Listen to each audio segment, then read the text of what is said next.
वृंदावन की पवित्र गलियों में एक दिन एक परिवार आया। माँ, पिता और उनका 10 साल का बेटा आरव। तीनों ही पहली बार बाग बिहारी जी के दर्शन करने पहुंचे। मंदिर के बाहर भीड़ थी, भजन की मधुर ध्वनि गूंज रही थी और पूरा वातावरण भक्ति से भरा हुआ था। माता पिता ने आरव से कहा, बेटा दर्शन कर लो, फिर हम होटल चलेंगे। पर आरव की आंखें बाके बिहारी जी की मूर्ति पर टिक गई। उसने कहा, माँ, मैं अभी नहीं जाऊंगा जब तक बाके बिहारी जी खुद मुझसे मिलने नहीं आते। माँ पिता मुस्कुराए और बोले, बेटा ठाकुर जी सबकी सुनते हैं पर सीधे मिलने तो नहीं आते।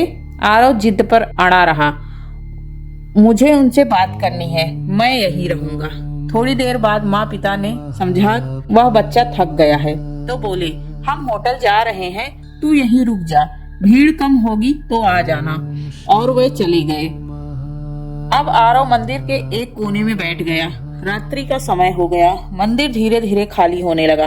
पुजारी ने आरव को देखा और कहा, बेटा अब घर जाओ, ठाकुर जी सोने वाले हैं। पर आरव ने भोलेपन से कहा, पंडित जी, ठाकुर जी से मुझसे मिलने का वादा किया है, मैं यहीं रुकूंगा। रात के गहरे सन्नाटे में मंदिर का द्वार बंद हो गया। आरव शांत बैठा रहा। तभी हल्की रोशनी फैली, घंटियां अपने आप बज उठी और एक दिव्य सुगंध से वातावरण भर गया। आरव ने देखा सामने से कोई प्यारा सा बालक आ रहा है, जिसके गले में मोर पंख की माला, चेहरे पे मुस्कान और पैरों में पायल की मधुर झंकार थी। वह बोले, आरव तुम मुझसे मिलने आए हो ना? आरव आश्चर्य से बोला, आप कौन हो? बालक ने मुस्कुराकर कहा, मैं ही तो हूँ, तुम्हारा बाके बिहारी। आरव की आंखें चमक उठी, वह खुशी से झूम गया। बाके बिहारी जी उसका हाथ थामा और बोले, चलो खेलते हैं। दोनों ने मंदिर के आंगन में छुपन छुपाई खेली, बांसुरी बजाई, प्रसाद बांटा। आरव ने महसूस किया कि यह संसार का सबसे सुंदर पल है। वह हंसता नाचता ठाकुर जी के साथ बाल सखा बन गया। धीरे धीरे सुबह होने लगी। सूरज की किरण मंदिर में शिखर पर पड़ी। बाके बिहारी जी बोले, अब तुम्हारे माता पिता तुम्हें ढूंढने आएंगे, जाओ बेटा। आरव बोला, आप फिर मिलोगे ना ठाकुर जी?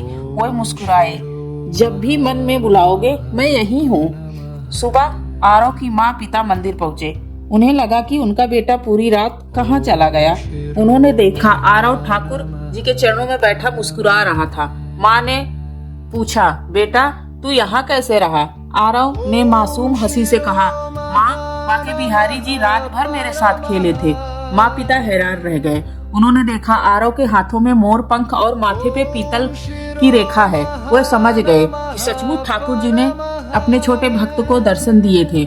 उस दिन से यह परिवार हर वर्ष वृंदावन आता और आरव हमेशा कहता, बाके बिहारी सिर्फ भगवान नहीं, मेरे सखा हैं, जो सच्चे मन से पुकारो तो मुस्कुराते हुए मिलने आ जाते हैं।